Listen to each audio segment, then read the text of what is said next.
ഒരുപാട് സിനിമകൾ കാണാൻ ഇഷ്ടമുള്ള ഒരാളാണ് ഞാൻ. ഒരു അവധി ദിവസം കിട്ടിയ 3-4 സിനിമയൊക്കെ ഒറ്റ ഇരുപ്പിനിരുന്ന് കണ്ടു തീർക്കാറുണ്ട്. 3-4 ഒന്നുമല്ല, 5-6 അല്ലെങ്കിൽ ഒരു സീരീസ് കാണുകയാണെങ്കിൽ ഒരു സീസണൊക്കെ ഒരു ഇരുപ്പിന് ഒരു ദിവസം കൊണ്ട് കണ്ടു തീർക്കുന്ന സ്വഭാവമുണ്ട് എനിക്ക്. അപ്പം അതിൻ്റെ കൂടെ തന്നെ ഒരുപാട് പുസ്തകങ്ങൾ ഞാൻ വായിച്ചിരുന്നു.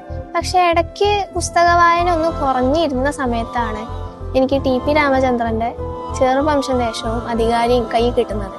ഒരു സിനിമ കാണുന്ന ആ ഒരു സുഖത്തിൽ ഞാൻ ഈ 2 നോവലും വായിച്ചു തീർത്തതാണ്. അപ്പോൾ അധികാരി എന്ന് പറയുമ്പോൾ എൻ്റെ നാട്ടില് വമ്പാട് ഒരു അധികാരിയുണ്ട്. അയാൾ ഈ നാട്ടിലൊരു വലിയ പ്രമാണിയായിരുന്നു.